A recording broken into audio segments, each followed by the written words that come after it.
XPeng has just revealed its new electric SUV that it says is mind-blowingly awesome. Now, if, and it's a big if, the specs of this EV are what XPeng says they're going to be, then it is mind-blowingly awesome. There's just no other way to put it. Hello, my friends. Welcome to the channel. I'm the Electric Viking. Thank you for tuning in. Great to see you. The new XPeng electric SUV. I really hope it's as good as they say it is for a couple of reasons. One, because it would just be cool if it was. And two, XPeng they're screwed. They're in big trouble. They have a lot of debt and their car sales have collapsed. You know, they're down more than 50%. They keep on falling. No one knows what on earth is going on with them. Last year, I had some XPeng shares. I mean, I'm as shocked as anyone else is that things are going so bad for the company. They make good cars. They make the P5 is a much better car than a Toyota Camry, and it's the same price, and it's electric. It's way better in every single way. What is going on? Why are people buying them? Well, EVs are selling incredibly well that are made in China. Tesla makes them, BYD make them, Elite Motor make them.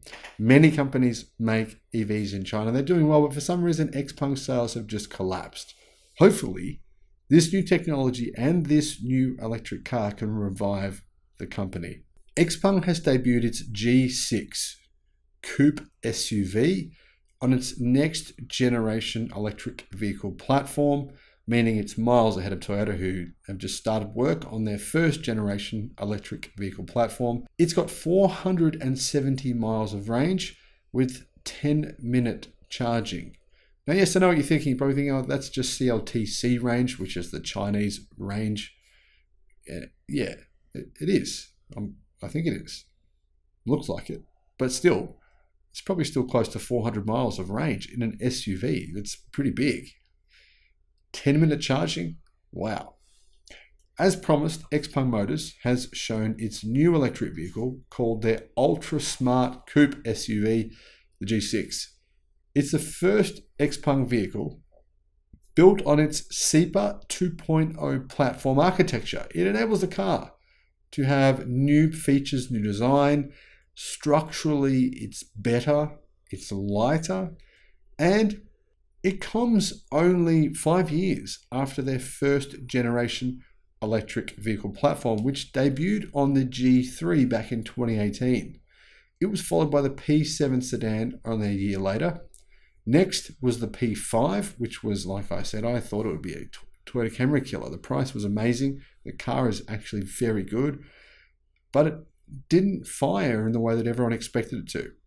Now, these cars, including the P7, some of these cars are on sale now in Europe, but sales are pretty low. XPeng are doing what most Chinese automakers are doing. In fact, all of them except Geely are doing, just selling through distributors in Europe who are putting massive markups on the cars, meaning the prices are nowhere near as good as what people expect them to be, meaning they're not selling all that well. So being based on XPeng's new architecture, what does that mean? Well, XPeng promises it will have superior technology that is actually very impressive. I believe BYD should buy XPeng. I've been saying this for a while now. BYD, if you're listening, buy XPeng. XPeng have very good ADAS technology. They have very, very good autopilot, equivalent of Tesla's autopilot. In fact, you could even call it like the equivalent of Tesla's full self-driving. It's nearly that good.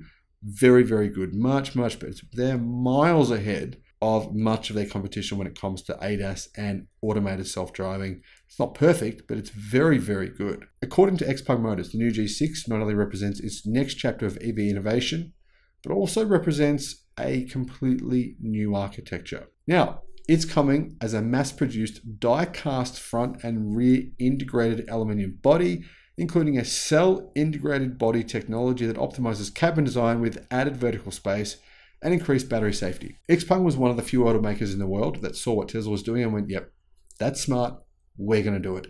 And this was a smart move. I have a lot of respect for companies who say, you know what, they're doing that better than we are. That makes sense. Let's do it. Let's do something similar. That's what they've done. They've looked at the Model Y. They've looked at how Tesla is reducing costs by actually casting it in two separate pieces. They've looked at the structural battery packs that Tesla is using, and they've gone, yep, both of those make sense.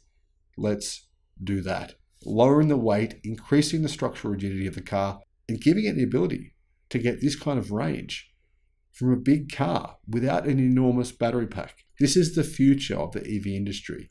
If you don't adapt, if you don't work out what your competitors are doing, the ones that are doing it really well, and go, yep, we need to do it that way, you'll die, you'll fall behind. There's no other solution. And the interesting thing is here that once people found out about Tesla's new innovations, the only companies in the world to copy them were from China. That's got to worry you a bit if you're not in China. If you're not, if you're not a Chinese automaker, that's got to concern you that you're actually not keeping up. So what this means is you actually get more space inside the cabin as well. Now look at the Tesla Model Y. Look at competitors that are the same size in general, around about the approximate same size in terms of their exterior dimensions. And then have a look at the interior size of a Tesla Model Y. It's significantly bigger than all of its competition.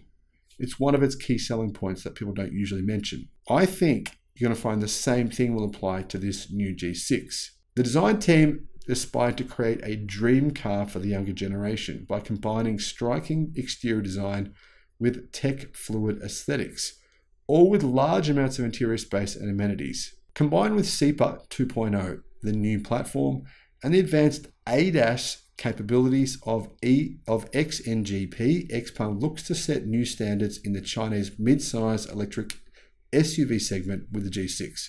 Here's what the CEO said. G6 is born intelligent, conceived through XPeng's technological ingenuity, relentless innovation to continuously set new industry standards in the area of smartification. Now, he goes on, I'm not going to bore you with any more of these details. I'm just going to tell you right now that if this car is what they're saying it is, and it looks like it is, it's going to be a brilliant car. And I'm sad that it won't be, we can't buy it. In Australia, we can't get it. Probably Thailand, probably not either. Probably most of Southeast Asia, probably not. Probably US, no. Canada, no. Unfortunately, just a few select people in Europe and China. Hopefully that changes. Hopefully people say, you know what, let's do it.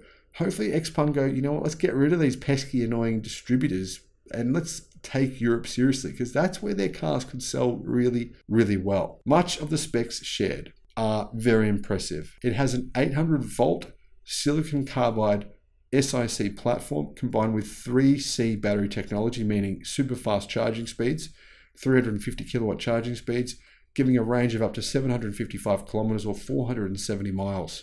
That's a 71 kilometer increase compared to the longest driving range on XPeng's previous platform. The automaker also shared the G6 will be able to gather 300 kilometers of range in only 10 minutes on DC fast chargers. In particular, XPeng's S4 superchargers in China. Now, 10 minutes, right, to get 300 kilometers of range. This is amazing. I mean, do you really need NIO's battery swapping station? Do you really need to drive to their battery swapping station, get a battery swap when you can get 300 kilometers of range in 10 minutes? I don't think you do. And that's the key reason why I think NIO is wasting money on that technology. But anyhow, that's another story. XPeng Motors says the G6 will be sold in China first, and then it will be sold in markets outside of China. Could be sold in North America, they're saying. Hopefully it is. Of course, it won't qualify for the US electric vehicle incentives, and it's possible that the US government will discourage them from coming in the same way that they've discouraged BYD from coming. Europe obviously makes a lot of sense. They already sell EVs there. European customers would definitely buy this car if it was a reasonable price, but it would be really hard for XPeng to sell these at, say, a similar price to the Tesla Model Y. They don't have a factory in Europe. Right now, they're not selling direct. They've got a middleman making a big markup. Hopefully they change that. I'm a big fan of the G6. This is a brilliant piece of technology. I really hope we all get to see it outside of China. What are your thoughts? Let me know in the comments. Thank you for watching.